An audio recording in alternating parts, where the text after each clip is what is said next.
তো যেমনটা বলছিলাম, জীবনটা যখন carbon die oxide, sulphur die oxide এই সমস্ত বিষাক্ত গ্যাসে ভরে যায়, তখন আমাদের মনে হয় যে আমরা একটু অক্সিজেন নেব। আর অক্সিজেন নিতে গেলে কোথায় যেতে হবে? দু একদিনের জন্য বেরিয়ে পড়তে হবে। একদিকে কাজের চাপ, অন্যদিকে পকেটে টান, সবকিছু তো ব্যালেন্স করে চলতে হবে নাকি। একদিন ইউটিউব দেখতে দেখতে একজন ইউটিউবারের বিজ্ঞাপন চোখে পড়লো। তিনি পুরো ট্যুরটা অ্যারেঞ্জ করেছেন, তিনিই আমাদের নিয়ে যাচ্ছেন। তো এদিকে আমি ব্যর্থ ইউটিউবার, শখে ভিডিও করি ঠিকই, কিন্তু উন্নতি আমার কিছুই নেই। কতবার মনে মনে ভাবি যে একবার যদি ভিডিও বানিয়ে উন্নতি হয়, তবে অন্তত কিছুদিনের জন্য মানে কালো কোটটাকে সম্মানের সাথে হ্যাঙ্গারে ঝুলিয়ে কিছুদিন বিশ্রাম দেব। কিন্তু সবই কপাল, সবই কপাল বন্ধু, সবই কপাল। তো এদিকে আমার কোর্টের ফ্রাস্ট্রেশন, ওদিকে নির্মলের ব্যবসার ফ্রাস্ট্রেশন, সব মিলিয়ে আমরা যখন ঘেটে তখন ঠিক করলাম 2-3 দিনের জন্য ওই ইউটিউবার বন্ধুর সাথেই ওনার ট্যুরটায় যাওয়া যাক। তা এত কথার কি আছে বাপু, তো তোমরা দুজনে কোথায় যাচ্ছ? পুরনো বাংলা সিনেমার রাশভারী বাবাদের মতো আশেপাশের পরিচিতরা প্রশ্ন করলেন। আমি বললাম ঝর্ণা দেখতে যাচ্ছি, ঝাড়খণ্ড। এই বর্ষাকালে আবার ঝর্ণা দেখতে যাচ্ছে, যদি কিছু হয়ে টয়ে যায়। মতিভ্রম আর কাকে বলে। এইসব বলে প্রতিবারের মতো কিছু লোক আমাকে এবারেও ডিমোটিভেট করলো। আমি জানি আপনাদের জীবনেও এরকম লোক আছে, এরকম আমাদের প্রত্যেকের জীবনে কিছু নেগেটিভ পিপল থাকবে যারা কথায় কথায় আমাদের ডিমোটিভেট করবে। যাই হোক, কারো কথায় পাত্তা না দিয়ে সোজা চলে এলাম হাওড়া স্টেশনে। আর হাওড়া স্টেশনে এসে দেখলাম আমাদের মতো পাগলের সংখ্যা নেহাত কম নয়। পুরো গ্রুপ এবার উঠে পড়লাম শক্তিপুঞ্জ এক্সপ্রেসে। ট্রেনে উঠেই প্রথমেই সবার সঙ্গে আলাপ পরিচয়ের পর্ব শেষ হয়ে গেল। আর ট্রেনের বিচ্ছিরি বিরিয়ানি খেয়ে পেট একদম গুলিয়ে গেল। বিরিয়ানির নামে যা খেলাম সেটা জীবনে কখনোই ভুলতে পারবো না। হু হু করে ট্রেন যত এগিয়ে চলছে, আমাদের আড্ডা মারার পরিমাণ ততই বাড়ছে। দেখতে দেখতে চলে এলো দুর্গাপুর স্টেশন। আরো কিছুটা যাওয়ার পর কয়লাখনি দেখতে দেখতে সন্ধ্যা নেমে এলো। এরপর যত এগোচ্ছি বৃষ্টির পরিমাণ কিন্তু তত বাড়ছে। শেষে একদম ঝমঝম করে বৃষ্টি নামলো। প্রচন্ড বৃষ্টি মাথায় নিয়ে রাত 10:30 নাগাদ আমরা নামলাম ঝাড়খণ্ডের বরকাখানা স্টেশনে। এই হচ্ছে আমাদের পুরো গ্রুপ, সবারই বৃষ্টিতে খুব খারাপ অবস্থা। এই যে কোথায় পিন্টুদা, কোথায়? এই তো হাই। আরে আমাদের আরেকজন এই যে দেখা যাচ্ছে তো, দেখো দেখা যাচ্ছে এই অবস্থা। পুরো বৃষ্টিতে খুব যাতা অবস্থা হয়ে গেছে আমাদের। আরে আমাদের সব উড়ে পালিয়ে যাচ্ছে, উড়ে চলে যাচ্ছে ফাটা ফাটা। যাই হোক, বৃষ্টির সঙ্গে মোকাবিলা করতে করতে চলে এসেছি। তো এবারে গাড়ি আমাদের এসে গেছে, হোমস্টে থেকে গাড়িতে আমরা উঠবো। প্রচন্ড বৃষ্টিতে ভিজে ভিজে গাড়িতে উঠলাম শেষ পর্যন্ত। বিষয়টা বেশ অ্যাডভেঞ্চারাস কিন্তু। স্টেশন থেকে রামগড়ের সুবর্ণভিলা হোমস্টে 8-9 কিলোমিটারের মতো হবে। হোমস্টেতে পৌঁছে খাওয়া দাওয়া করে ঘুমিয়ে গেলাম। পরদিন সকালে ব্রেকফাস্টের পর চলে গেলাম পাত্রাতুর দিকে। ব্রেকফাস্ট আমাদের কমপ্লিট। তো ব্রেকফাস্ট সেরে আমরা এখন বেরিয়ে পড়েছি। আর ইতিমধ্যেই কিন্তু বৃষ্টি শুরু হয়ে গেছে। তাই সবাই একবার বলো, হর হর মহাদেব, হর হর মহাদেব, হর হর মহাদেব, হর হর মহাদেব। বেরিয়ে প্রথমেই দেখে নিলাম পঞ্চমুখী হনুমান মন্দির আর পাত্রাতু ড্যামের লোয়ার ভিউ। পাত্রাতু ড্যাম দেখতে আমরা পৌঁছলাম, আর পৌঁছানো মাত্রই বৃষ্টি শুরু হয়ে গেল। আর এখানে না প্রচন্ড হাওয়া, হাওয়ার যে ঝোড়ো যে ব্যাপারটা এখানে রয়েছে, সেটার জন্য কি হচ্ছে যে ছাতাটুকুও ঠিক রাখা খুব মুশকিল। আর আমার পেছনে দেখুন, আমরা সমস্ত একই গ্রুপে এসছি। তো এনারা সবাই ছবি টবি তুলতে ব্যস্ত ছিলেন, তো আমরা তো প্রচুর ভিডিও তুললাম। তো এখন কিন্তু বৃষ্টির মধ্যে অলরেডি কিছুটা ভিজে গেছি, বাকিটাও ভিজবো আশা করছি, কারণ আমাদের সারাদিন তো অনেক রকম কর্মসূচি আছে। এরপর চলে এলাম পাত্রাতুর ভিউ পয়েন্টে, যেটা দেখার জন্য মূলত পর্যটকেরা এখানে আসেন। বাপরে বাপ, সেখানে নামার সঙ্গে সঙ্গে বৃষ্টির কি তোড়। ছাতা নিয়ে কিছুক্ষণ ঘোরাঘুরি করলাম, কিন্তু ভিউ পয়েন্টে সেরকম কিছুই দেখতে পেলাম না। পুরোটাই একদম কুয়াশাচ্ছন্ন ছিল। এত মেঘ, এত বৃষ্টি, আবহাওয়াটা এমন, সেরকম কিছু বুঝতে পারলাম না। ওপর থেকে যেটুকু আঁকাবাঁকা পথ দেখতে পেলাম, সেটুকুতেই আপাতত মন ভরে গেল। মজার কথা হলো বৃষ্টি কিন্তু এরপর থেমে গেল। আর এরপরেই আমাদের আসল মজা, অর্থাৎ পাত্রাতু ড্যামে আমাদের বোটিং করার পালা। টিকিট কত টাকা করে, কি ব্যাপার, সেই সমস্ত তথ্য আমি আমার একটা ডিটেল ভিডিওতে শেয়ার করে দিয়েছি। আপনারা কিন্তু চাইলে সেটা দেখে নিতে পারেন। এরপরে চলে গেলাম আমরা বোটিং করতে। আর বোটিং করে যে অভিজ্ঞতাটা হলো বস, যা দারুণ মজা হলো সেটা জীবনে কখনো কখনো কখনো ভুলতে পারবো না।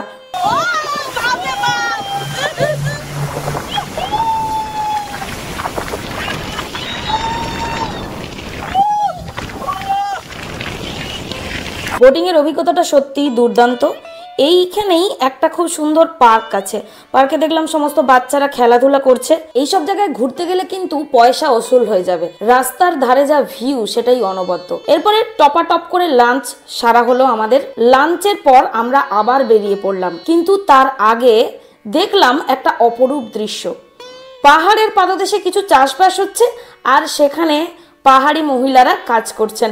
সেখানে তাদের সঙ্গে কিছুক্ষণ জমিয়ে আড্ডা মারলাম। বারবার ডাকছে আমাকে, এখানে কিন্তু আমার পক্ষে নামা সম্ভব নয়, এত কাদায় অলরেডি বৃষ্টিতে পুরো ভিজে গেছি। এরপরে যদি আবার কাদায় নামি আবার আমাকে স্নান করতে হবে, কারণ অলরেডি আমার একবার স্নান করা হয়ে গেছে। এর পরের গন্তব্য ছিল মায়াটুংরি পাহাড়। এই পাহাড়ের ওপর রয়েছেন মহামায়া দেবী, সেখানে একটা মন্দির রয়েছে। এবার মহামায়া যখন আছেন তখন মহাদেব তো সেখানে অবশ্যই থাকবেন। স্থানীয়দের মুখ থেকে শুনেছিলাম ওখানে একটা নাকি জ্যান্ত সাপ বসবাস করে, কিন্তু সেখানে গিয়ে এই যাত্রায় কিছু দেখতে পেলাম না। ওম ত্র্যম্বকং যজামহে সুগন্ধিং পুষ্টিবর্ধনম উর্বারুকমিব বন্দনাৎ মৃত্যুর্মুখিয়মামৃতাৎ। আমাদের পরের গন্তব্যটা একটু অন্যরকম। রামগড় এলাকায় যে কয়েকটা জনপ্রিয় মন্দির রয়েছে তার মধ্যে উল্লেখযোগ্য একটা মন্দিরের নাম হলো টুটি ঝর্ণা মন্দির। শুরুতে ভাবছিলাম এটা একটা ঝর্ণা হবে বোধহয়, কিন্তু গিয়ে দেখলাম না, টুটি ঝর্ণা হচ্ছে ওই মন্দিরটার নাম। অবশ্য এর পেছনে কিছু পৌরাণিক উপকথা রয়েছে, তবে এত কিছু ডিটেল বললে কিন্তু এই ভিডিওটা বিরাট বড় হয়ে যাবে। ডিটেল ভিডিও করা আছে প্রত্যেকটারই, আপনারা চাইলে সেগুলো কিন্তু অবশ্যই দেখে নিতে পারেন। কিন্তু কৌতূহলবশত পুরোহিত মশাইকে ব্যাপারটা জিজ্ঞেস করার পর তিনি এর আসল রহস্যটা বললেন। মানে এর পেছনে যে पौराणिक कथाबार्तागुलो रयेछे एटा तार मुख थेकेई आमी शुनलाम। जो नेचुरल वे में जो पानी निकल रहा है, क्या राज है इसका? देखो बेटा, इस मंदिर का नाम है प्राचीन शिव मंदिर टूटी झरना। टूटी मतलब नाभि होता है, झरना मतलब जल अभिषेक होते रहता है। टूटी झरना मंदिर देखार पर चले गेलाम दामोदरेर तीरे। बिकेल बेलाय दामोदरेर तीरे एसे देखछि रीतिमतो तांडव चलছে। प्रचंड बृष्टिर फले दामोदर नदेर जलस्तर अनेकटाई बेड़े गेছে। झारखंडे एসেছি আর দামোদর নদের জলে একটুখানি পা ভেজাবো না সেটা তো আর হয় না। পুরোপুরি একটা মেঘলা আকাশ, বর্ষাকাল। সকালবেলা যদি দামোদর নদের এই রূপটা আপনারা দেখতেন তাহলে অবাক হয়ে যেতেন। প্রচুর ওভারফ্লো ছিল, কিন্তু ছবিটা তোলা হয়নি সেই সময়। কিন্তু একদম পড়ন্ত বিকেলে আমরা আবার নদীর পাড়ে এসে সবাই মিলে উপস্থিত হয়েছি। ওই দিনটা মোটামুটি ওখানেই শেষ হলো। আবার পরের দিন উঠে আমাদের নতুন যাত্রাপথ শুরু হলো। পাহাড়ের মধ্যে দিয়ে এঁকে বেঁকে চলে গেছে পিচের রাস্তা, আর সেই পিচের রাস্তার ওপর দিয়ে আমাদের গাড়ি দ্রুত ছুটে চলল জলপ্রপাত দেখার উদ্দেশ্যে। আর রাস্তার দুপাশের যে ভিউ, যে সৌন্দর্য, সেই বর্ণনা ভাষায় দেওয়ার মতো নয়। যাওয়ার পথেই পড়লো ভৈরবী নদী, সেটারও একই অবস্থা। প্রচণ্ড বৃষ্টিতে একদম ফুলে ফেঁপে উঠেছে। আমাদের প্রথম গন্তব্য হুড্রু জলপ্রপাত। সিঁড়ি দিয়ে নেমেই যাচ্ছি প্রায় 750 সিঁড়ি নামতে আর প্রায় 750 সিঁড়ি উঠতে। तलवार खिलौना के लिए, आदमी मारने के लिए। खेलने का नहीं, ये था ये शो के लिए बनाता है, शो के लिए ले जाता है लोग घर में टांगने के लिए। अच्छा, 100 पीस। हाँ, 100 पीस। हाँ, बहुत कुछ बना। ये प्रेम पत्र भेजना है कबूतर से। এটা একটা নিয়ে যান, এটা একটা বাড়ির জন্য এটা নিয়ে যান। আমার তো 65 ইয়ার্স ওল্ড, এই কাকে পাঠাবো প্রেম পত্র? কবুতরও নেই এখন। দারুণ দারুণ ভিউ, দারুণ ভিউ। ইয়াহু! প্রচন্ড স্ট্রাগল করে বস, প্রচন্ড স্ট্রাগল করে অবশেষে চলে এসেছি হুড্রু জলপ্রপাতের একদম সামনে। আমার পেছন দিকে তো দেখতেই পাচ্ছেন কি প্রবল বেগে জল আছড়ে পড়ছে নিচে, আর সেটার যা শব্দ আর পুরো বিষয়টার যা ভিউ, সেটা দেখে জাস্ট একদম চোখ জুড়িয়ে যাচ্ছে।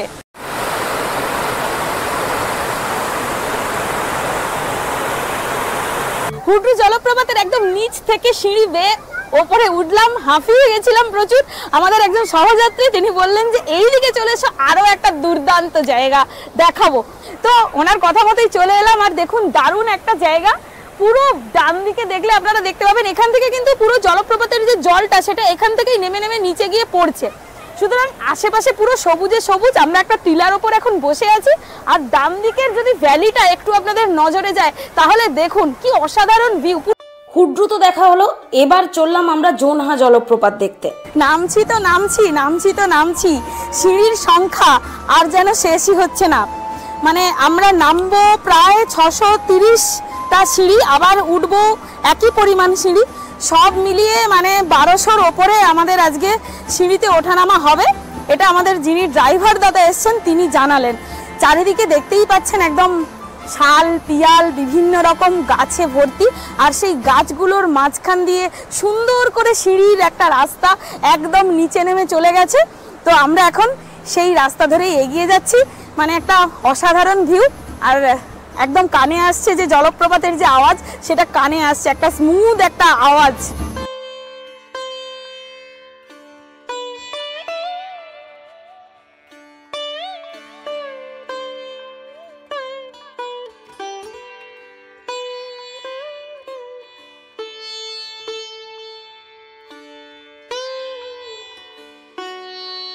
অনেকটা সিঁড়ি ভেঙে এসে এখন পৌঁছে গিয়েছি জোনহা ফলসের ঠিক সামনে। এটা একটা ভিউ পয়েন্ট। এইখান থেকে দেখুন জোনহা ফলসটাকে দেখা যাচ্ছে, মানে অসাধারণ লাগছে। যারা পর্যটক এখানে আসেন তারা কিন্তু প্রথমে এই ভিউ পয়েন্টটাতে এসে একবার ছবি টবি সমস্ত কিছু তুলে নেন। আমাদের যারা সহযাত্রী তারাও এসেছেন আর সবাই ছবি তুলতে ব্যস্ত হয়ে পড়েছেন। এরকম ঝর্ণার ধারে বসে বসে কিছুটা সময় কাটানোর মজাই আলাদা। এখানে এসে দেখলাম হুড্রুর থেকে কিন্তু অনেক বেশি পর্যটক এখানে ভিড় জমিয়েছেন। চলে এসেছি এখন সীতা ওয়াটারফল দেখতে, আর ওয়াটারফলের একদম এন্ট্রি পয়েন্টে দাঁড়িয়ে রয়েছি। দেখতে পাচ্ছেন বাঁশ দিয়ে ঘেরা রয়েছে। আমরা এখন এসে পৌঁছেছি ঝাড়খণ্ডের সীতা ফলসে। এখানে আপনাদের সেটা দেখানো হবে। আসুন আপনারা সবাই দেখুন।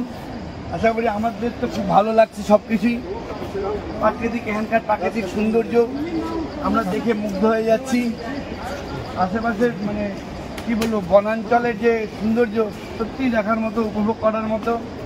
দার্জিলিং এর গ্লেনারিস যেমন একটা জায়গা যেখানে মানে ছবি তোলার জন্য লাইন পড়ে যায়, এটা হচ্ছে ঠিক সেরকমই একটা জায়গা। আপনি যদি সোশ্যাল মিডিয়া একটু ঘাঁটাঘাঁটি করেন তাহলে আপনি দেখতে পাবেন যে এই যে পেছন দিকে সীতা ফলসের যে বোর্ডটা করা আছে, যেটা করা হয়েছে ঝাড়খণ্ড ট্যুরিজম ডেভেলপমেন্ট কর্পোরেশনের পক্ষ থেকে, এটা দেখতে এত সুন্দর। আর এর ঠিক পেছনেই জলপ্রপাতটা রয়েছে, ফলসটা রয়েছে। সুতরাং এইখানে দাঁড়িয়ে এত মানুষ ছবি তোলেন এবং ভিডিও তোলেন যে এইখানে কিন্তু একটু খালি জায়গা পাওয়াই খুব ভাগ্যের ব্যাপার।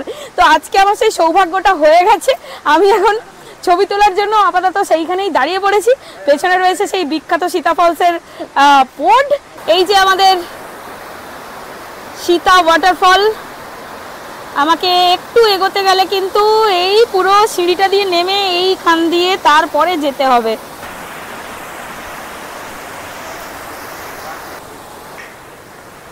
এটা হচ্ছে ফেসবুকের জন্য, ফেসবুক জাস্ট ওয়াও। তিনটে জলপ্রপাত দেখার পর এবার বিরাট বড় একটা ড্যাম দেখার পালা। ড্যামটার নাম হচ্ছে গেতাল সুদ ড্যাম। একদম বিকেলে সূর্য যখন অস্ত যাচ্ছে আমরা হাজির হলাম সেই ড্যামের পাশে। সূর্য ডুবে গেছে, ড্যামের পাশে দাঁড়িয়ে দাঁড়িয়ে একটু জাস্ট হাওয়া খেয়ে নিচ্ছি। আর এই ড্যামে কিন্তু বেশ বড় সড়ো মাছ পাওয়া যায়। যদিও যেহেতু সূর্য ডুবে গেছে, পরন্ত বিকেলে আমরা এখানে এসে পৌঁছেছি, সেই জন্য মাছের দেখা পেলাম না। তবে দু একজন এখনও অনেকটা দূরে মাছ ধরছেন। যারা বলছিলেন যে বর্ষাকালে কোথাও বেড়াতে যাওয়াই উচিত নয়, তাদের সবাইকে বলবো ঝর্ণা আর জলপ্রপাত এলাকাগুলোতে এই বর্ষাকালেই আসা ভালো। তাহলেই একমাত্র প্রকৃতির এই আশীর্বাদকে আপনি উপভোগ করতে পারবেন। আসলে প্রত্যেক জায়গারই এক এক রকম বৈচিত্র্য থাকে। শীতকালে সেটা একরকম হয়, আবার বর্ষাকালে তার রং রূপ অন্যরকম। তবে এখানে গরম সহ্য করাটা কিন্তু খুব মুশকিল, তাই সাধারণত গরমকালে এখানে কেউ আসেন না। তৃতীয় দিন কি করলাম সেই গল্পে অবশ্যই আসবো, তবে তার আগে একটা ছোট্ট কথা এখানে না বললেই নয়। ছোট্ট নয়, এটা খুব বড় কথাই। যে হোমস্টেতে আমরা ছিলাম সেখানকার অভিজ্ঞতা আমার খুব একটা ভালো হয়নি। সেখানকার খাওয়া দাওয়া ভালো, এই নিয়ে কোনো সন্দেহ নেই, কিন্তু অন্যান্য ব্যাপারগুলো একটু অন্যরকম বলে আমার মনে হলো। আমাদেরকে শুরুতে বলা হয়েছিল এসিটা গাড়িতে চলবে এবং রুমের মধ্যে সবসময় এসি চলবে, কিন্তু সেখানে ওটা একদম মেনটেন করা হচ্ছিল না। আমাদের গ্রুপে যারা ছিলেন তাদের মধ্যে অনেকেই রিটায়ার্ড পারসন। আমরা যারা শহুরে জীবনযাত্রায় অভ্যস্ত তারা একটু কমফোর্ট জোন ছাড়া কিন্তু সমস্যায় পড়ে যাই। বিশেষ করে যেটার জন্য অলরেডি আমরা পেমেন্ট করছি সেটা অবশ্যই আমাদের পাওয়া উচিত। সে কথা জানাতেই এই হোমস্টে কর্তৃপক্ষ অত্যন্ত দুর্ব্যবহার করেন, তাতে আমাদের সহযাত্রীদের মধ্যে অনেকেই উত্তেজিত হয়ে যান। তখন সেই হোমস্টে কর্তৃপক্ষের ভুল স্বীকার করা তো অনেক দূরের কথা, উল্টে তারা চূড়ান্ত দুর্ব্যবহার করেন এবং শেষ মুহূর্ত পর্যন্ত অর্থাৎ আমরা ফিরে আসা পর্যন্ত এই দুর্ব্যবহার কিন্তু তারা বজায় রেখেছিলেন। সত্যি বলতে কি, কোথাও বেড়াতে গিয়ে যদি লাগাতার এই অশান্তির মুখে পড়তে হয় তাহলে তো বেড়াতে আসার আর কোনো মানেই হয় না। সেই জন্য এই হোমস্টে একদম আমি রেকমেন্ড করছি না। যাই হোক, মনটা আমার ভারী হয়েই ছিল এইসব কারণে। তৃতীয় দিনে আমরা এলাম মা ছিন্নমস্তার মন্দির দর্শন করতে, যেটাকে বলা হয় রাজারাপ্পা মন্দির। এই মন্দিরের পেছনেই রয়েছে দামোদর নদ এবং ভৈরবী নদীর মিলনস্থল। সেটাই হচ্ছে রাজারাপ্পা জলপ্রপাত। যেহেতু বর্ষাকাল, এখানেও জলের গতিবেগ বেশ ভালোই। একদম রাজারাপ্পা জলপ্রপাতের একদম পুরো মুখটাতেই দাঁড়িয়ে রয়েছি। ভিউ তো নিয়ে আর কিছু বলার কথাই নয়, কিন্তু একটু দুঃখ হচ্ছে মনটা। তার কারণ এই যে ডান দিক দিয়ে যে দামোদর বয়ে যাচ্ছে, এই দামোদরের বুক দিয়েই কিন্তু বোটিংয়ের একটা ব্যবস্থা ছিল, কিন্তু যেহেতু বর্ষাকাল, যেহেতু এই নদের জলস্তর এই মুহূর্তে অনেকটাই বেড়ে গিয়েছে, সেই জন্য বোটিং এখন বন্ধ। তাই বোটিংয়ের ফেসিলিটিটা আমরা এখন পেলাম না। এরপর দেখলাম অফবিট ঝাড়খণ্ডের একটা বেশ ভালো জায়গা, সেটা হচ্ছে মুরাম কালুয়া জঙ্গল। চোখের সামনেই এত সবুজের ঘনঘটা দেখে আর কি বলবো, চোখেরও শান্তি, মনেরও শান্তি।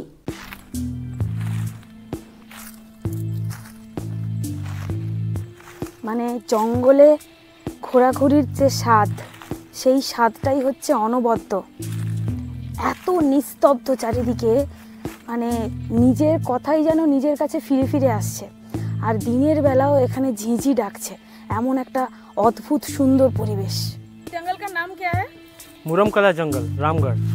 क्या क्या है इस जंगल में? इस जंगल में है मयूर है, सियाल है, सांप है, और यहाँ से 20 किलोमीटर आगे जाइएगा तो हाथी मिलेगा, लेपर्ड मिलेगा आपको। ये जंगल रामगढ़ से चालू होकर आपका छत्तीसगढ़ तक चला गया, जगदलपुर तरफ। আমরা ট্রেনে উঠবো হাতিয়া স্টেশন থেকে, তাই রামগড় থেকে হাতিয়া স্টেশনে আসার পথে দেখে নিলাম রাঁচির জগন্নাথ মন্দির। তারপর হাতিয়া স্টেশন থেকে উঠলাম কৃপাযোগী এক্সপ্রেসে।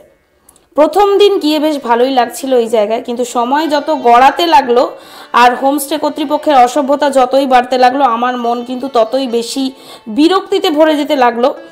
তো বেড়াতে গিয়ে যদি আপনি প্রত্যেক ক্ষেত্রে এরকম অসভ্যতা ফেস করেন তাহলে স্বাভাবিকভাবে বেড়ানোর মজাটাই খারাপ হয়ে যায়।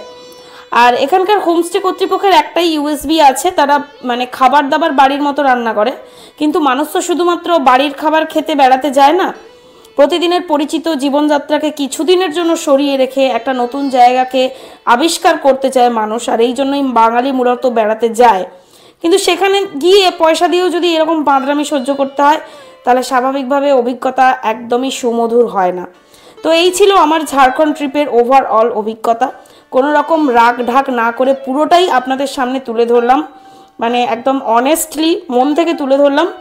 প্রসঙ্গত বলে রাখি যে আমি কিন্তু কাউকে ট্যুর গাইড দিচ্ছি না। বেড়াতে গিয়ে আমাদের সঙ্গে যা অভিজ্ঞতা হয়েছে বা আমাদের যা অভিজ্ঞতা হয়, যে গল্প তৈরি হয়, সেগুলোই সবার সঙ্গে শেয়ার করতে চেষ্টা করি। যতগুলো জায়গার কথা আমি বললাম সবকটার ডিটেল ভিডিও এই চ্যানেলে পেয়ে যাবেন। যারা ফেসবুকে রয়েছেন আমার সঙ্গে তারা ঝাড়খণ্ড ট্রিপের সমস্ত ভিডিও আমার পেজেই পাবেন। আর যারা ইউটিউব চ্যানেলে রয়েছেন আর সেখানে তো অবশ্যই তাদেরকে বলবো সাবস্ক্রাইব করতে। আমার ইউটিউব এবং ফেসবুক পেজের একটাই নাম, ট্রাভেল উইথ সুলগ্না। যাওয়ার আগে বলি, বেড়াতে গিয়ে যদি আপনারও এরকম কোনো অভিজ্ঞতা হয় তাহলে অবশ্যই আমাকে কমেন্টে জানাবেন। দেখা হবে পরের ভিডিওয়ে, ততক্ষণ টাটা।